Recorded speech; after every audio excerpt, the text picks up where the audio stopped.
Bismillahirrahmanirrahim. Assalamualaikum warahmatullahi wabarakatuh. Waalaikumsalam warahmatullahi wabarakatuh. Alhamdulillahirabbil alamin wassalatu wassalamu ala sayyidina Muhammadin wa ala alihi wa ashabihi ajma'in wa ba'du. Bapak-bapak, ibu-ibu, saudara-saudari sekalian yang berbahagia, alhamdulillah hari ini kita bisa melanjutkan kajian kita tentang kitab Tafsir Jalalain.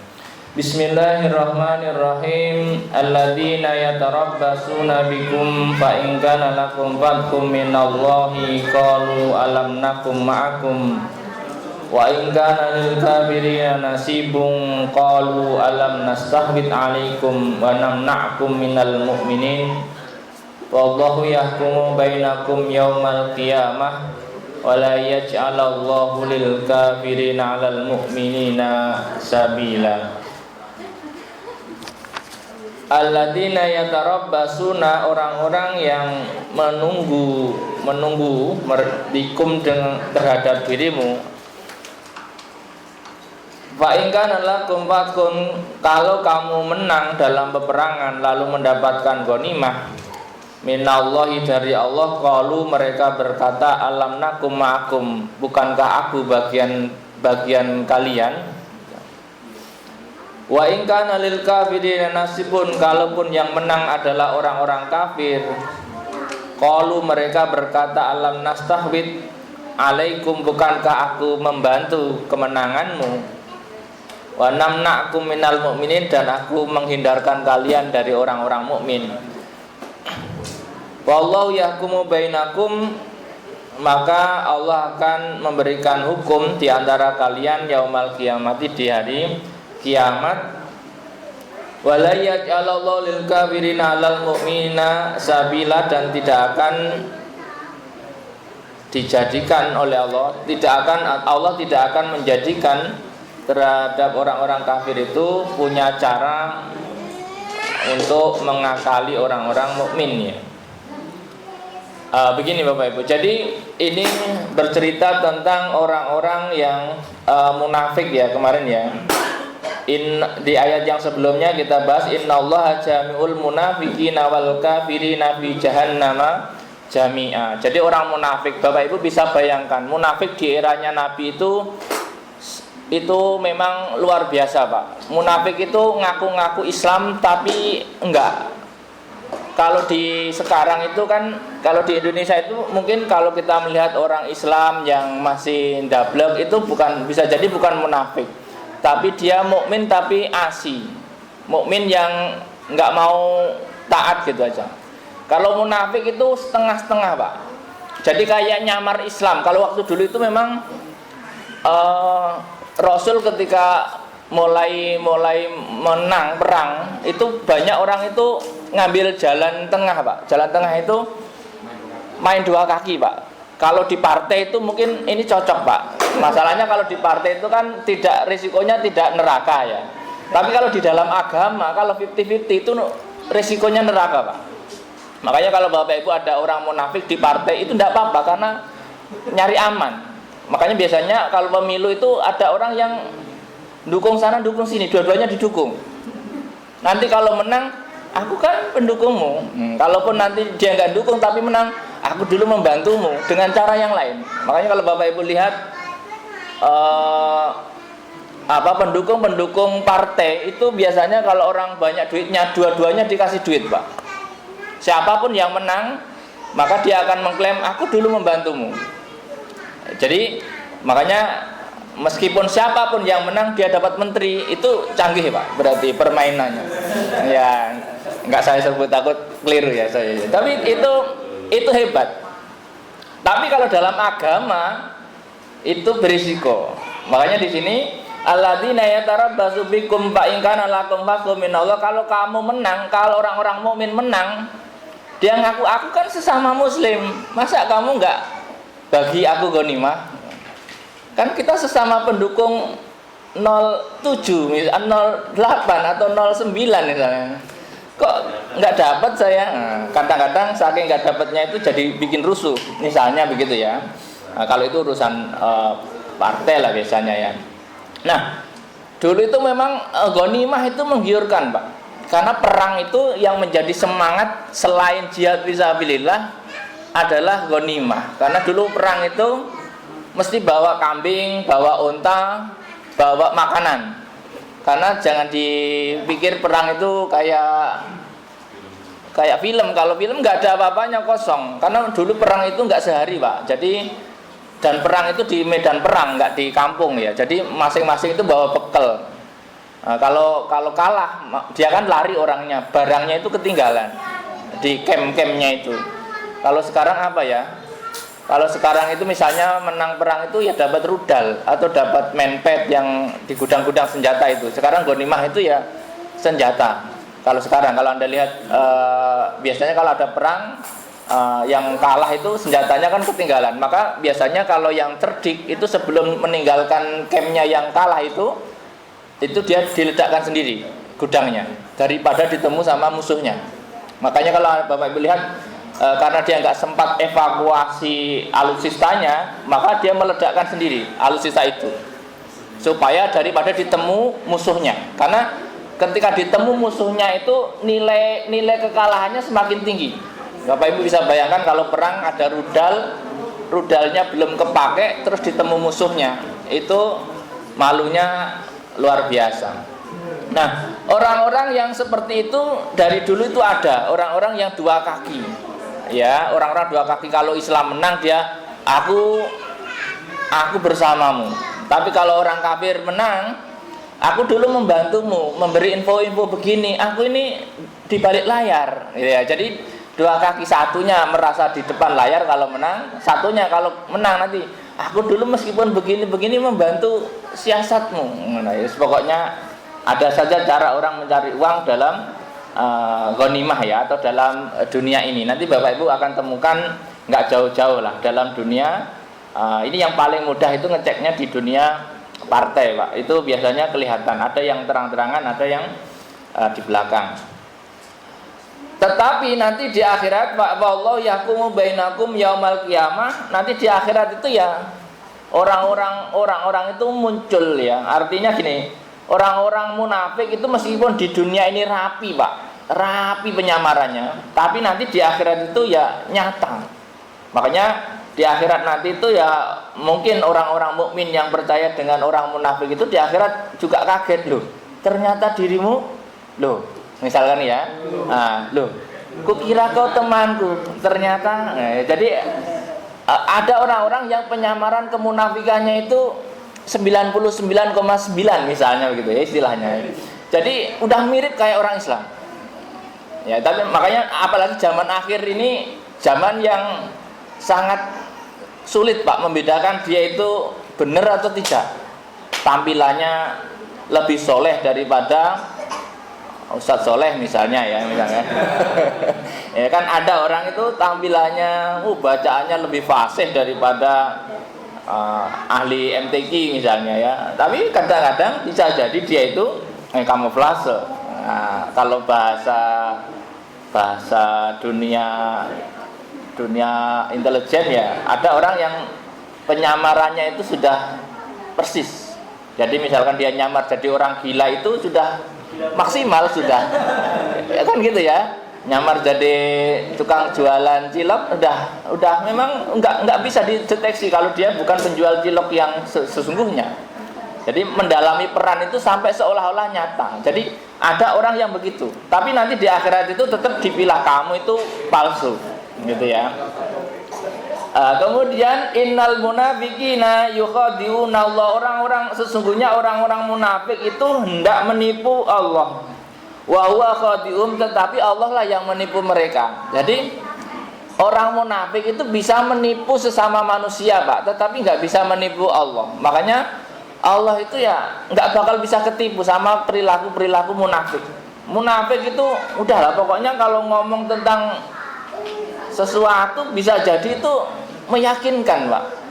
Tapi nah itulah nanti di dalam hatinya itu bisa jadi ada upaya-upaya yang lain, niatnya yang salah gitu ya. Wa wa khadi'um wa idza qamu ila sholati qamu kusala. Kalau sholat mereka itu males Makanya Bapak Ibu kalau sholat usahakan jangan males, biar nggak mirip. Ya, pokoknya ya ciri-ciri orang munafik dulu itu saking susahnya membedakan. Bapak Ibu bisa bayangkan ya, di dunia Arab baju sama, muka sama, bahasa sama, gaya sama Pak, sama-sama fasih Pak. Apa yang membedakan? Bingung Pak. Maka yang membedakan itu hanya sikap. Orang mukmin kalau disuruh sholat itu sholat karena Allah, tapi kalau orang munafik sholat itu karena manusia. Kenapa kamu sholat? Ya biar kepilih dong, misalkan gitu ya. Ya misalnya, kalau nggak ada orang yang nggak sholat ya. Ya kira-kira begitu. Atau sudah selesai pemilihan nggak sholat, ya mirip gitu ya. Jadi sholat males, yuraunan nas, ya sholat itu karena pengen atau ada kepentingan dilihat orang. Jadi makanya Bapak Ibu coba nanti latihan kalau sholat itu ada orang nggak ada orang sholatnya sama. Ya jangan kemudian kalau ada orang sholatnya lama banget. Giliran nggak ada orang jungkit. Jangan lah ya, standar. Makanya Bapak Ibu latihan sholat itu ada orang nggak ada orang sholatnya ya begitu. Begitu itu maksudnya benar gitu loh, tumakninah. Meskipun cepat.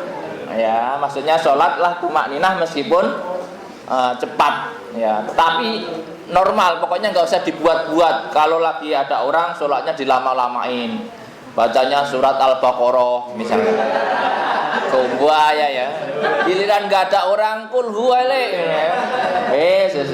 ya nggak apa-apa, cuman ya jangan terlalu nggak imbang gitu loh. Maksudnya ya kalau ada orang suratnya Wadduha, nggak ada orang suratnya Kulhu kan masih deket lah, sama-sama satu surat di juz amma.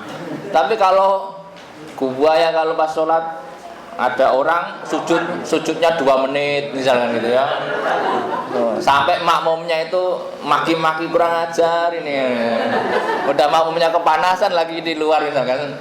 Ya jangan lah ya, standarkan sholat supaya nggak kesannya itu males-malesan ya.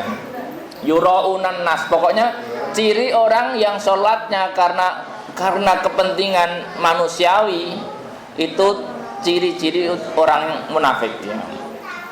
Wala yadhkurunallah, dan tidak mengingat Allah, tidak berzikir kepada Allah illa qalilan, kecuali sedikit. Ciri yang lain itu kalau dalam ayat ini secara luas kurang berzikir itu ciri orang munafik. Orang munafik itu suruh nyebut Allah itu enggan. Tapi kalau dalam tafsir Jalalain ini dikatakan wala yadhkurunallah, artinya dan dia tidak melakukan sholat itu kecuali sedikit. Pokoknya sholat itu sedikit. Tapi kalau sholat itu sedikit ya saya kira tidak munafik lah. Zikir yang penting itu ya. Zikir artinya orang yang diajak zikir nggak mau. Kenapa nggak mau zikir? Itu bid'ah misalkan. Padahal perintahnya itu jelas. Perintahnya ya. Karena nggak dicontohkan Rasul, kata sebagian orang itu nggak mau zikir. Gimana Rasul itu zikir terus kok? Ya malah Rasul itu kan malah zikir terus hatinya, tidak terputus. Harusnya kan Anda yang ngikutin zikirnya Rasul itu ya sunnah gitu. Apalagi ada perintahnya Quran ya, udkurullaha dzikron katsira ya. Harusnya, makanya diperintahkan oleh Allah itu banyak berzikir. Zikir itu apa? Bapak Ibu bisa pilih lah sebagaimana menu yang ada ya. Silahkan mau zikir apa, istighfar boleh, sholawat boleh, tasbih boleh, tahlil juga boleh dan sebagainya dengan variasinya masing-masing ya. Makanya ciri-ciri orang munafik itu ketika disuruh nyebut Allah itu enggan. Kalau di dalam dunia partai gampangnya begini Pak, ini supaya mudah memahami ya. Orang munafik itu 2 kaki, kadang partai sono, partai sini. Nah rata-rata orang munafik itu memang asalnya punya partai sebelumnya Pak, tapi dia masuk ke situ tuh nyari potensi ke depan kayaknya untung nih masuk sini. Tapi kadang-kadang disuruh nyebut bosnya itu enggan. Misalkan gitu ya, dia nggak senang sama bosnya tapi berharap keuntungan dari partai itu. Misalnya, mesti ada lah nanti kalau Pak ciri ya mesti ada orang begitu, nyari untung. Apalagi setiap pemilu dia lompat-lompat partainya. 5 tahun lalu partai ini, 5 tahun ini. Ya misalnya ya. Pokoknya kalau disuruh berkampanye enggan-engganan misalnya, nggak mau modal misalnya ya. Pokoknya ya adalah itu kalau di partai Pak. Tapi kalau di partai itu nggak urusannya nggak neraka. Tapi kalau di agama itu urusannya neraka. Mudabdabina baina dzalik, mudabdabina itu ragu dia. Jadi nggak ke sana nggak ke sini, 50-50 Pak. Kalau bahasa sekarang itu kaum mendang-mending. Mana ya? Ini apa itu ya? Jadi kaum mendang-mending itu kalau dalam agama bahaya. Ya. Baik mudabdabina baina dzalik yang tidak jelas ya antara iman atau kafir. Dia itu 50-50. Saya kalau iman untungnya apa? Saya kalau kafir nanti saya rugi misalkan, karena waktu itu dia kafir itu punya posisi. Kalau iman untungnya dia apa? Dia masih ngitung-ngitung itunya. La ilaha ula wa la ilaha ula. Ini Quran bahasanya bagus Pak ya. La ilaha ula wa la ilaha. Enggak ikut ke sono, enggak ikut ke sini. Makanya Bapak Ibu nanti kalau pemilu jangan enggak jelas. Nanti enggak dapat. Mending ikut, kalah menang ya udah kan gitu ya. Makanya ada orang la ilaha ula wa la ilaha ula ya, dukung sono enggak, dukung sini enggak. Jadi nanti kalau menang akhirnya ya enggak dapat apa-apa gitu ya. Nah, kalau dalam urusan iman, orang yang 50-50 itu dianggap tidak. Jadi orang yang ragu-ragu itu dianggap tidak beriman. Jadi enggak bisa aku ngeklaim kepada malaikat aku kan dulu 50-50, enggak bisa. Ya. Yang 50-50 di akhirat nanti adalah orang yang sudah beriman tapi pahalanya sama dosanya itu 50-50. Itu yang masih boleh. Artinya seperti orang sudah masuk partai tetapi effortnya itu 50-50. Itu masih bagus lah daripada mau masuk partainya itu nggak jelas. Ya, ini partai ono apa partai ini nggak jelas. Ya, itu jangan ya. Kalau dalam agama apalagi mudabdabina baina dzalik. La ilaha ula wa la ilaha ula. Tidak ikut ke sana, tidak ikut ke sana ya. Wa may yudlilillahu falan tajida lahu sabila. Barang siapa disesatkan oleh Allah maka tidak akan dia menemukan jalan. Artinya orang itu kalau sudah disestempel oleh Allah kamu tersesat, itu untuk balik itu susah.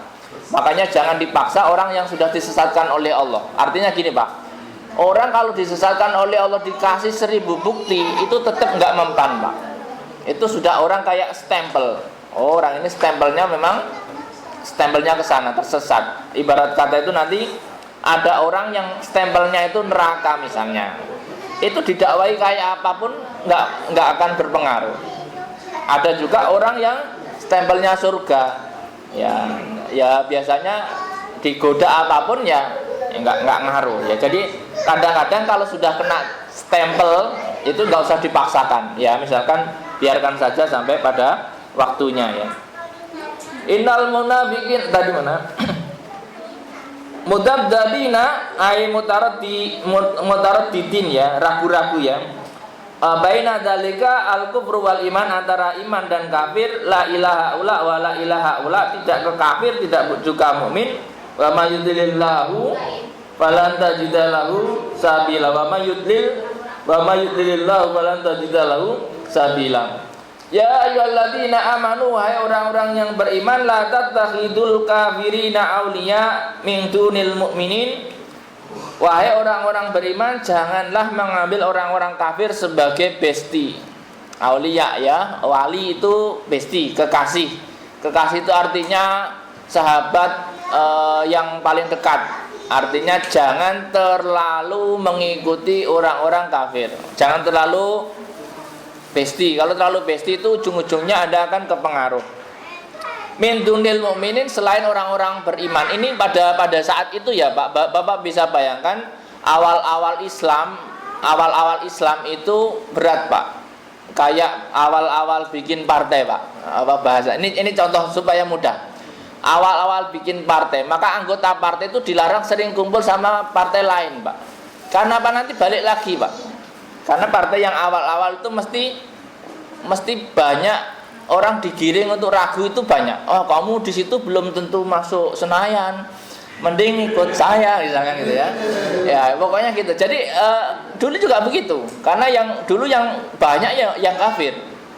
Makanya untuk menciptakan sesuatu yang baru itu memang harus menghindarkan dengan kelompok-kelompok lain.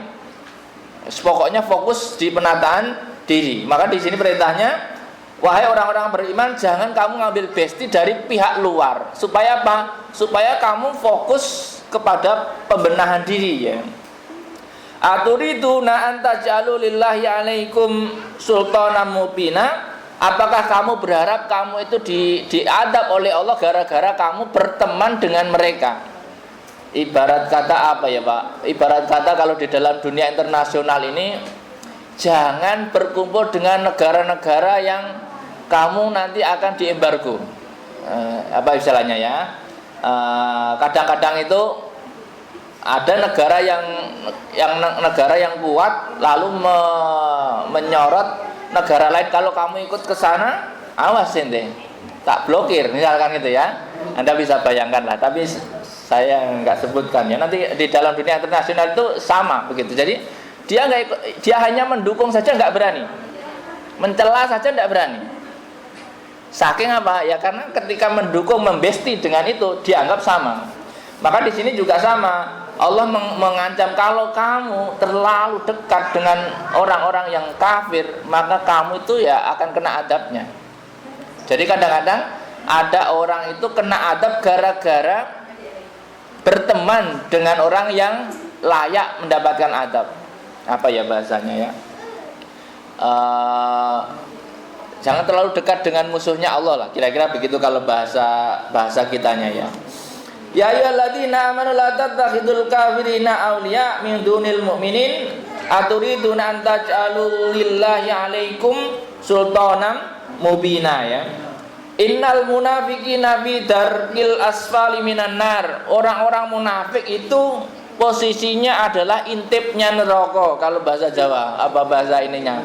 Kerak ya, keraknya neraka, artinya paling bawah, terlalu dekat dengan api. Jadi munafik itu paling bawah Pak. Ya nggak tahu neraka yang mana. Nah, jadi kalau bahasa mudahnya itu kerak, intip kalau bahasa Jawanya. Intip itu paling dekat dengan panas atau gosong ya. Nah, jadi kalau yang di atas mateng, intip itu mesti kosong dulu ya. Tapi kalau sekarang alat sudah canggih, nanti orang ngeyel. Kan Magicom tetap intipnya enggak. Emang dikira begitu. Terserah lah ya, atur aja ya. Tetap panas lah, tetap lebih panas yang bawah. Kadang-kadang dunia karena sudah canggih itu intip sekarang enggak gosong ya. Nah, kacau sekarang intip malah dijual kerak telur ya. Intip bertelur. Ya, terserah lah ya. Tapi paling tidak bahasa ini artinya orang munafik itu sama-sama disiksa, siksanya itu lebih panas dibanding yang tidak munafik. Ibarat kata begitu. Lah bagaimana sortirnya? Nanti adalah alat semakin canggih yang munafik jatuhnya lebih dalam. Nah, nanti itu nggak tahu ya gimana konsepnya malaikat. Di ayak mungkin ya ada sensornya ya. Kalau nggak munafik saringannya di sini. Saya kira teknologi aja bisa kok memisahkan buah yang warna yang tidak berwarna itu bisa. Apalagi kalau teknologinya malaikat, saya kira neraka itu saya kira canggih. Kadang-kadang kita membayangkan neraka itu cuman api membakar gitu ya. Saya pikir neraka itu ya canggih lah sistemnya. Enggak harus jatuh gitu ya. Itu kan gambaran kita itu neraka kayak jurang berapi jatuh. Yang di atas ya entahlah ya. Saya kira enggak se itu ya. Saya kira ya canggih. Saya kira luar dalam lah kebakarnya. Ya ayyuhalladzina amanu la tattakhidul kafirina awliya'a min dunil mu'minin aturidu an taj'alu lillahi 'alaikum sultanan mubina. Innal munafiqina fi darkil asfali minan nar wa lan tajida lahum nasira. Dan orang-orang munafik itu enggak akan ketemu penolongnya. Mani'am minal adab, yang mencegah adab. Jadi orang munafik itu akan dicuekin Pak di akhirat sama Allah. Jadi kalau orang-orang enggak munafik, orang-orang yang mukmin yang bermaksiat itu nanti itu masih ditolong dapat syafaat. Tetapi kalau orang-orang munafik ini dibiarkan, tidak ditolong. Ilal ladzina tabu, kecuali orang-orang munafik yang bertobat. Artinya jangan sampai mati dalam kondisi munafik ya. Minan nifaq ya, wa aslahu, dan berbuat baik, wa tasamu, dan menjaga diri mereka billahi, terhadap Allah ya, wa ahlasu, dan ikhlas, berbuat baiklah, dinahum wa akhlasu dinahum, dan mengikhlaskan beragama lillahi, kepada Allah, minar riya'i, dari riya. Artinya gini, lalu kemudian dia sudah mulai hilang riyaknya. Dulu awalnya sholat karena pengen dipilih, akhirnya terus keterusan lama-lama menjadi ikhlas. Artinya gini Bapak Ibu, kadang-kadang memang orang beramal itu awalnya riya, awalnya nggak apa-apa, tapi nanti lama-lama riyaknya itu akan hilang. Makanya Bapak Ibu, kalau misalkan awal semangat itu ibadah karena seseorang, nggak apa-apa, tapi teruskan, nanti lama-lama itu sudah ikhlas. Misalkan awal-awal sholat itu karena absen misalnya di SD, terus lama-lama kok sholat itu nyaman, ikhlaskan kepada Allah, tidak apa-apa ya. Pokoknya jangan kelamaan, masuk sampai tuwek masih sholat karena orang, itu jangan ya. Sholat karena Allah ya, awal-awal mungkin sholat karena orang ya, tidak apa-apa, latihan ya. Tapi orang-orang munafik saja yang asalnya sholat itu karena kepentingan duniawi, lalu lama-lama kemudian diikhlaskan kepada Allah, itu juga diampuni Allah. Wa ulaika ma'al mu'minin, maka orang-orang yang bertobat dari kemunafikan itu bersama orang-orang mukmin ya. Fima yu'tunahu ya, terhadap apa yang diberikan ya. Wa saufa yu'tillahul mu'minina ajran adima, dan Allah akan memberikan kepada orang-orang mukmin itu pahala yang besar, fil akhirah wa huwa al jannah. Artinya orang-orang mukmin itu masuk surga dengan kepastian. Artinya orang-orang munafik yang kemudian benar-benar ikhlas atau mengikhlaskan beragama, maka kemudian akan seperti orang-orang mukmin ya. Ma yaf'alullahu bi'adabikum, Allah tidak akan mengadab kalian in syakartum, kalau kamu bersyukur, nikmahu, atas nikmat-nikmatnya, wa amantum, dan kamu beriman. Artinya gini Pak, Allah itu senang sekali kalau ada orang itu syukur. Syukur itu minimal mengucapkan alhamdulillah. Saya kira kalau Bapak Ibu di sini sudah terbiasa ya, habis bangun tidur alhamdulillah, habis makan alhamdulillah, habis minum alhamdulillah, bahkan sudah menjadi menjadi istilahnya glegeen alhamdulillah ya. Orang Indonesia itu saya kira sudah glegeen itu apa yang antep itu? Sendawa ya, sendawa alhamdulillah, itu sudah bagian dari bersyukur.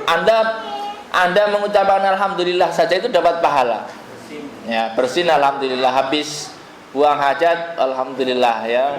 Pokoknya gitu. Sering-sering aja bilang alhamdulillah, dan itu menyenangkan Allah ya. Karena orang yang bersyukur itu tidak akan diadab, kata ayat ini. Ya, tapi orang yang enggak teriman itu biasanya yang potensinya keadab. Panas, alhamdulillah panas, nyuci cepet kering gitu ya. Hujan, alhamdulillah hujan, gak usah nyiramin tumbuhan gitu ya. Latihan pokoknya Pak. Ya sesekali, ya Allah kok panas banget ya, nggak apa-apa, sesekali. Padahal panas itu ya, kita kalau nggak panas juga, orang kalau coba ngeluh Pak, panas banget, hujan terus, repot pokoknya. Orang itu kalau nuruti nggak syukur, salah terus Pak kondisi itu. Makanya lebih baik syukur itu ya. Saya kira kalau orang Indonesia, orang Jawa itu sudah dibudayakan dari kecil itu, keadaan apapun diajarkan syukur. Kena duri saja disuruh alhamdulillah. Alhamdulillah cuman duri kecil. Coba kalau duri besar gitu. Jadi cara mensyukuri itu adalah membandingkan sesuatu yang lebih susah dari itu ya. Pokoknya kalau dapat gaji alhamdulillah dapat gaji. Orang yang lain Nah, jangan lihat yang lebih gede Pak, supaya bisa bersyukur. Itu triknya bersyukur. Kalau kita lihat yang lebih gede, rame itu kayak yang di medsos itu ya, gaji dosen sekian, pokoknya ya enggak. Tapi ya sah-sah saja kalau itu dosen di pemerintah ya. Kalau di yang lain ya harus bersyukur. Ilal ladzina tabu wa aslahu wa tasamu billah wa ala sudinahum wa ulaika ma'al mu'minin wa sawfa yu'tillahul mu'minina ajran 'azima. Ma yaf'alullahu bi'adabikum in syakartum wa amantum wa kana Allahu syakiran alima. Dan sesungguhnya Allah adalah maha bersyukur terhadap perbuatan orang-orang mukminin dengan memberikan pahala. Allah itu senang dengan orang-orang yang bersyukur, artinya syakiron, mensyukuri orang yang bersyukur. Pokoknya Bapak Ibu lihatlah, kalau punya anak terus anaknya sering-sering mengucapkan terima kasih, anak didik sering ngucapin terima kasih, itu kan seneng gitu loh. Maka ditambah, ibarat kata apa ya, Bapak dikasih sesuatu terus mengucapkan terima kasih, yang ngasih itu loh seneng, padahal nanti tambah ngasih lagi. Allah lebih dari itu. Makanya Bapak Ibu kalau ada urusan dengan Allah, nikmat Allah disuruh bersyukur, nanti akan ditambah. Itu sudah jelas. La in syakartum ayatnya banyak lah, kalau apalagi di sini juga sama. Pokoknya kita disuruh syukur saja. Pokoknya kalau nggak ada hal yang baik, syukuri. Alhamdulillah masih bisa bernafas. Coba kalau nggak bisa bernafas, rumah sakit paling tidak kan gitu ya. Bahkan kentut kenapa bisa bersyukur? Nggak kentut masuk rumah sakit mahal Pak. Paling tidak nggak kentut aja peluletan Pak sehari itu misalnya ya, masuk angin kan, dan sebagainya. Nah itulah apapun itu ajaran Allah, mudahlah untuk bersyukur. Nikmat sekecil apapun, latih untuk bersyukur ya. Alhamdulillah masih bisa hidup gitu ya, alhamdulillah masih bisa berbuat baik, pokoknya gitu, disyukuri saja. La yuhibbullahul jahra bisu'i minal qaul illa man dulim. Allah tidak senang orang-orang yang terus terang dalam ucapan buruk, kecuali orang-orang yang didalimi ya. La yuhibbul jahra bisu'i minal qaul, artinya Allah itu tidak senang ada orang mesuh-mesuh, enggak ada apa-apa cacuk-cacuk misalnya. Enggak senang Allah itu. Enggak senang itu artinya Allah kalau enggak senang artinya bukan dosa gede Pak, tapi dosa. Gitu loh artinya. Tapi dengan bahasa Allah enggak senang kamu itu misa-misuh. Kau nopo kok misa-misuh? Kecuali kakimu dilindes orang, wah, misalkan gitu ya, ya wajar gitu. Artinya ketika Anda terdalimi terus misuh itu enggak apa-apa. Bukan enggak apa-apa. Ya wajar gitu loh maksudnya. Maksudnya gimana sih ngomongnya? Kalau enggak apa-apa nanti salah saya. Maksudnya wajar gitu loh. Anda misalnya keinjak orang dengan sengaja, Anda kan positif terdalimi. Nah ekspresi terdalimi kan harus diluapkan Pak. Kalau nggak diluapkan itu kan jadi penyakit nanti. Makanya Bapak Ibu kalau jatuh itu jangan ditahan, meringis tapi nahan sakit itu jangan Pak. Harus dirilis. Kalau yang normal itu kan waduh misalkan gitu ya. Tapi orang sekarang kan nggak waduh, nyebut yang biasa disebut wasu misalnya. Nah, orang itu kan tergantung ininya ya, tabiatnya. Bapak Ibu kalau biasanya nyebutnya yang bagus ya keluar yang bagus, tapi kan refleks itu kadang keluar otomatis Pak.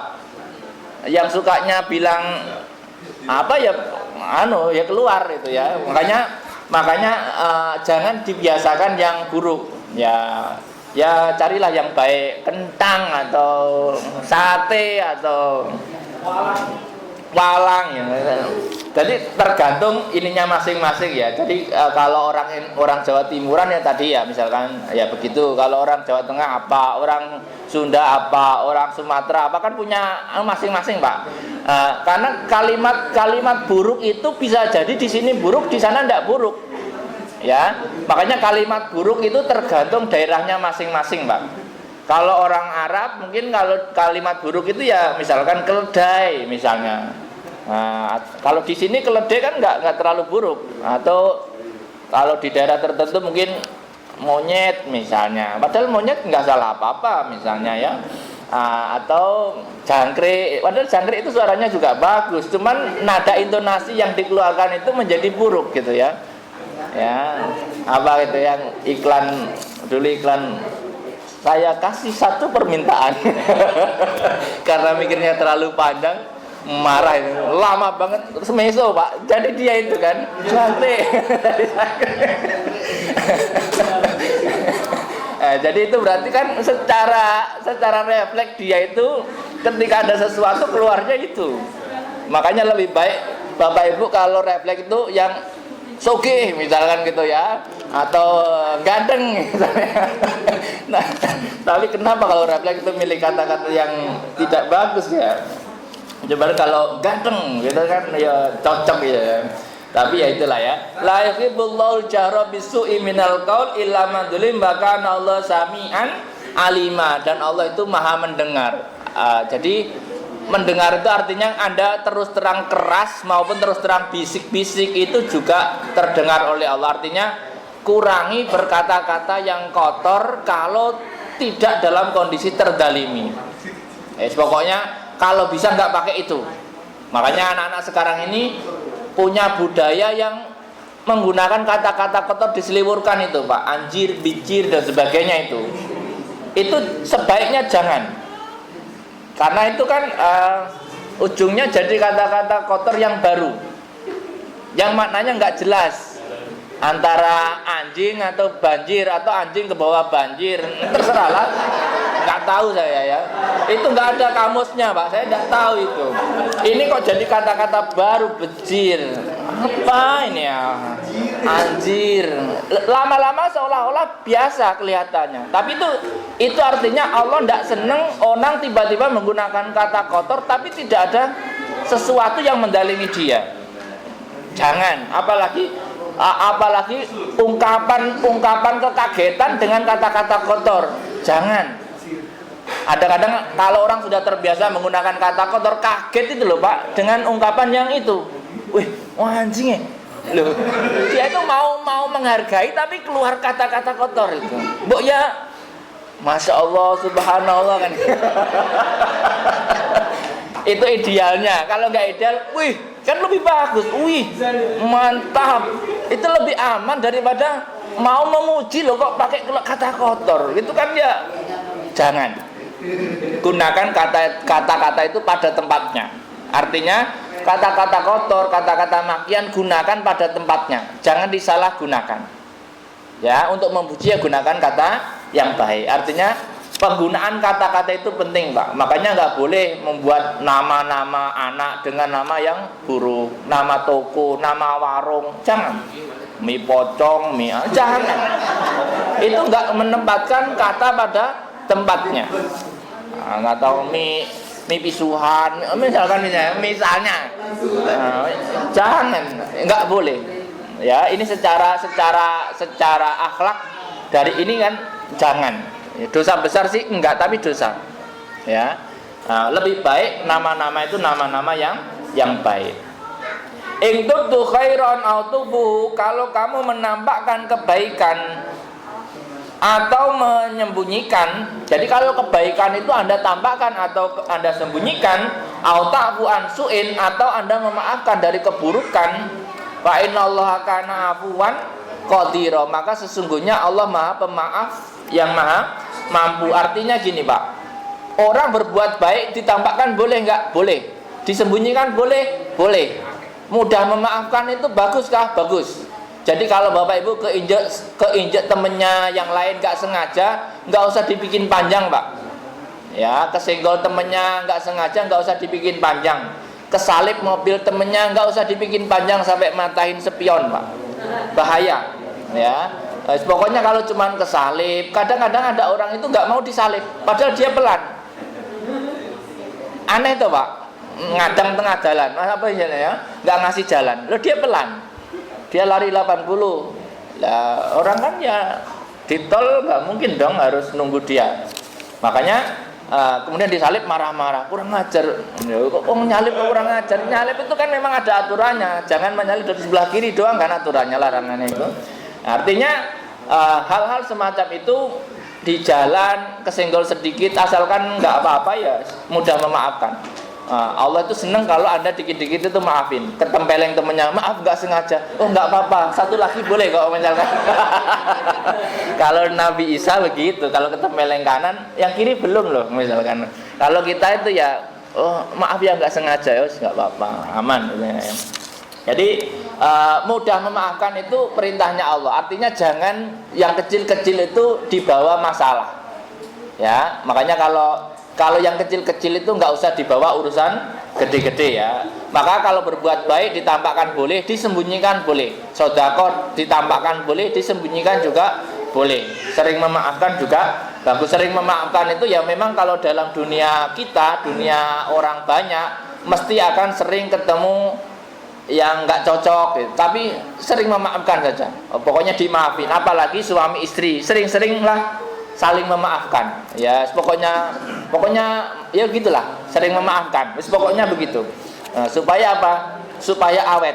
Pokoknya dikit-dikit wes dimaafin saja. Asalkan nggak yang fatal, dimaafkan saja. Misalkan, duitku mana? Udah dibuat beli, ya sudah, maafkan. Misalkan gitu. Nanti diisi lagi, pakai lagi. Tidak apa-apa, pokoknya gitu.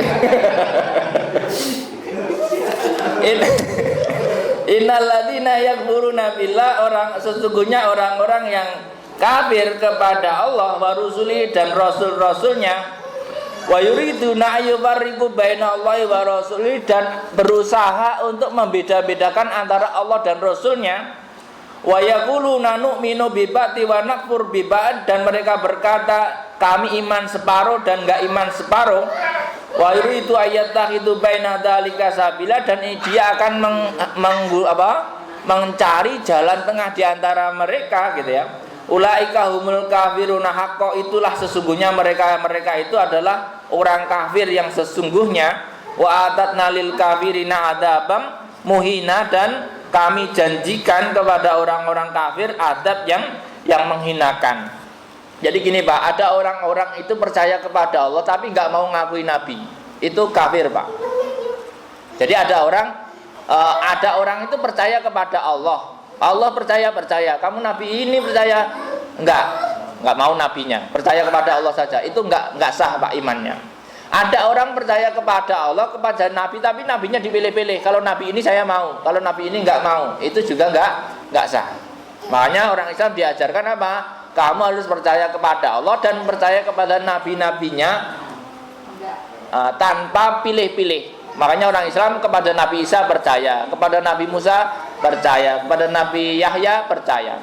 Tapi kalau orang lain bisa jadi itu kepada Nabi Musa dia percaya, selain Musa tidak mau, Nabi Isa tidak mau, Nabi Muhammad tidak mau. Ada orang percaya Nabi Musa, percaya Nabi Isa, Nabi Muhammad tidak mau. Itu juga ulaika humul kafiruna haqqo. Makanya sah-sah saja kalau dikatakan orang itu menjadi orang kafir. Makanya nggak boleh membeda-bedakan. Orang Islam itu simple, rukun imannya percaya kepada nabi-nabi, minimal tahu namanya 25 nabi, bahwa itu nabi ya. Soal lain-lain yang tidak tersebut ya mungkin banyak tapi tidak harus kita imani.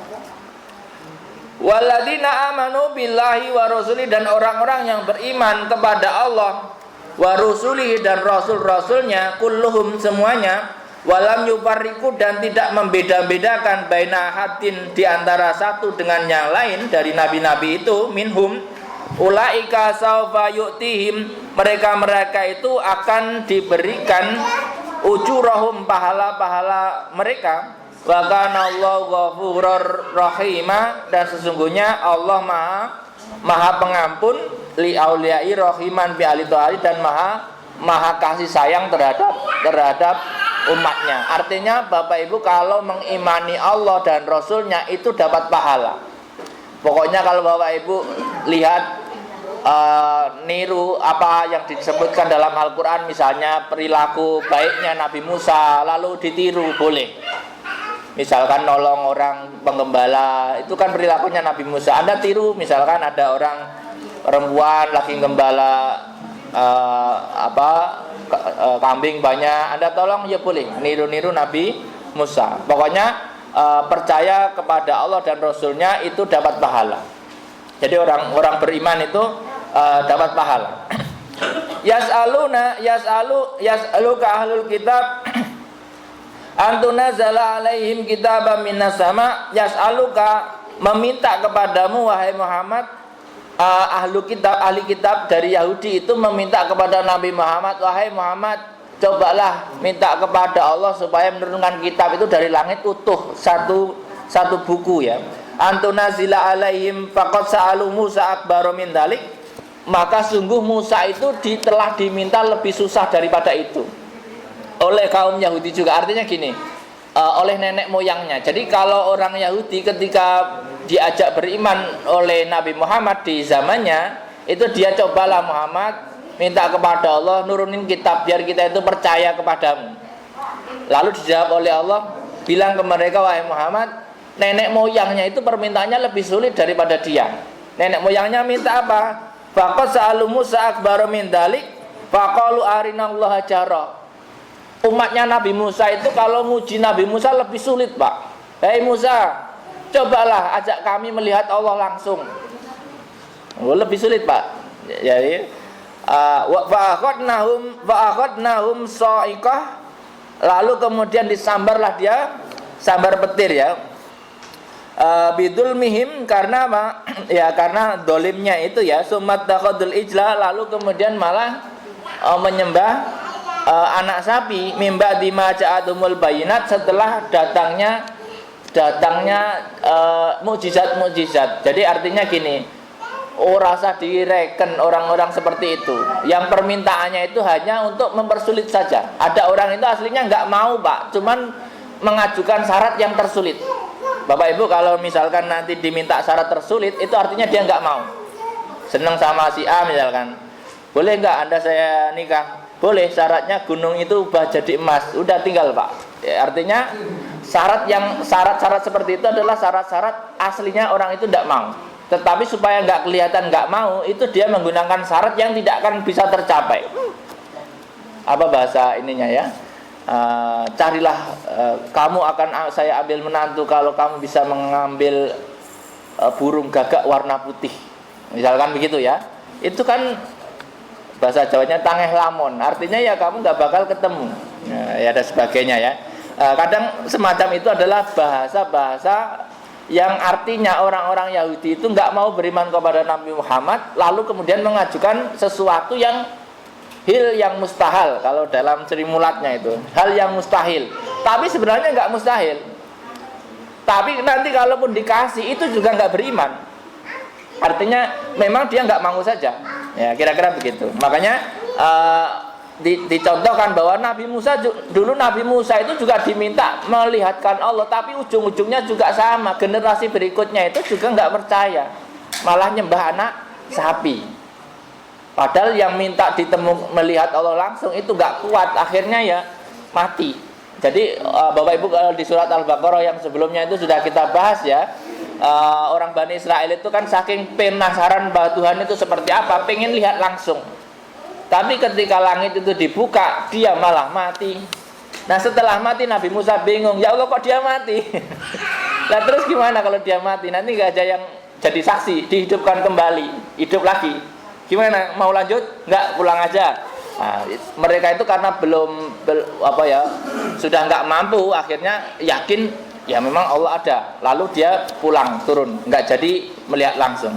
Kalau melihat langsung hancur, Pak. Makanya manusia itu enggak sanggup ketika Allah itu bertajalli. Karena apa? Hancur. Karena cahaya itu kalau terlalu terang rusak yang di ininya ya. Makanya kalau kita saja lihat matahari itu tidak kuat ya, apalagi yang lebih dari itu. Yas'aluka ahlul kitabi an tunazzala alaihim, mana tadi? Kitaban minas sama. Faqad sa'alu Musa akbaru min dalik faqalu arinallaha jaratan fa'aqadathumus sa'iqah bidulmihim summa takhadul ijla min ba'di ma ja'atumul bayyinat Fa'afauna andalik, lalu kami maafkan mereka nenek moyangnya itu andalik dari itu. Wa ataina Musa sultanan mubina, dan kami berikan kepada Musa sultan ya, atau kekuasaan yang nyata ya, artinya kemampuan yang nyata, yaitu apa, sultan perintah yang nyata. Akhirnya apa? Akhirnya karena mereka itu nyembah anak sapi, maka perintahnya Allah itu, sultan itu sesuatu yang mengikat, yang luar biasa. Maka dalam ayat ini dikatakan Nabi Musa disuruh memerintahkan kepada para penyembah berhala itu untuk saling membunuh di antara mereka. Maka dikatakan faktulu anfusakum dulu, tobatnya itu saling membunuh, yang mati diampuni, yang nanti yang hidup juga diampuni. Warobana fawqakumut tur, dan diangkatlah gunung Tur ya di atas mereka, bimisakihim atas perjanjian mereka. Dulu itu gini, ini kalau dalam bayangan terjemah normalnya begini Pak. Orang-orang Bani Israel di zamannya Nabi Musa itu untuk menerima perjanjian itu gunung diangkat di atasnya. Kalau kamu nggak ngikutin langsung gunung dijatuhkan, mati langsung. Artinya luar biasa ya. Kita nggak bisa bayangkan kalau sekarang itu kan kayak nggak masuk akal. Kalau dulu itu kayaknya orang ngangkat gunung itu biasa. Bapak Ibu pernah lihat film-film zaman dulu nggak, yang gunung terserah lah ya, kayak begitu itu dulu mungkin bisa jadi pada zamannya itu biasa, karena dulu itu dengan sekarang memang beda ya. Kalau sekarang kan karena orang alat sudah canggih, maka kemampuan seperti itu hilang. Kalau dulu itu kalau dalam ayat ini seolah-olah itu Bani Israel itu dikumpulkan di lembah, lalu gunungnya diangkat di atasnya begini. Ayo kamu kalau nggak ngikutin ini jatuh gunung ini. Otomatis kan orang itu ikut. Jadi kayak terpaksa gitu mungkin ya. Ya nggak tahu lah konsepnya waktu itu ya. Wa rafa'na fawqakum tur bimisai wa qulna lahum udkhulul baba sujada, lalu disuruh masuk ke pintu tempat ibadah ya, ke pintu kampung, disuruh masuk dengan sujud. Makanya orang-orang Bani Israel itu kalau nggak salah sholatnya itu tadi Bapak Ibu pernah lihat nempel seluruh badan itu ya. Itu dulu memang awal perintahnya itu kalau masuk pintu disuruh begitu, sujudnya itu ndelosor. Kalau sekarang mungkin ayo jalan merangkak gitu, kalau enggak saya jatuhkan gunung itu. Jadi untuk penghambaan lebih dalam itu ya merangkak tadi, ngesot kalau bahasa kitanya. Wa qulna lahum la ta'du bis-sabti, dan kami katakan kepada mereka janganlah melewati batas di hari Sabtu. Artinya jangan la ta'tadu ya, artinya bis-sabti bis-diyatil khitan fihi, artinya hari Sabtu disuruh libur, nggak boleh kerja bagi orang Bani Israel. Sabtu full Pak. Kalau orang di agama lain ada yang nyepi ya, istilahnya satu hari penuh nggak boleh kerja. Nah, kalau Bani Israel ini Sabtu nggak boleh kerja, full ya, ibadah maksudnya, bukan tidur ya, maksudnya full ibadah. Wa akhadna minhum mitsaqan ghalidha, dan kami ambil perjanjian itu dengan perjanjian yang berat, MOU-an. Ayo tanda tangan, pokoknya Sabtu nggak boleh kerja ya. Jadi akan tetapi orang itu mudah tergoda Pak. Makanya itu kadang-kadang sesuatu yang dilarang itu godaannya ya berat ya. Makanya Sabtu dilarang mancing sebenarnya ini, kalau di dalam bahasa lain itu. Sabtu dilarang mancing karena dulu itu pencariannya itu ikan. Karena kalau di padang pasir itu yang banyak ya makanan di laut. Nyari pekerjaan yang di daratan kan nggak ada. Artinya di hari Sabtu dilarang kerja, disuruh beribadah. Kalau kita itu Jumat hanya saat adzan sampai salam. Kita itu sudah sangat-sangat diskon, Pak. Ya, sangat-sangat diskon. Kita itu hanya dilarang bekerja transaksi dari adzan sampai salam. Setelah itu silakan, malah diperintahkan untuk kerja lagi. Ya, jadi kalau orang Bani Israel Sabtu full nggak kerja. Ya kira-kira seperti itu. Fa bima nadhi misaqahum wa kufrihim bi ayatillah wa qatlihimul anbiya bi ghairi haqq wa qawlihim qulubuna gulf bal taballahu 'alaiha bi kufrihim fala yu'minuna illa qalila wallahu alam bisawab. Demikian, semoga ada manfaatnya apa yang kita kaji pada pagi hari ini. Adanallahu wa yakum balahu minkum wallahul muwaffiq ila aqwamit thoriq. Wassalamualaikum warahmatullahi wabarakatuh.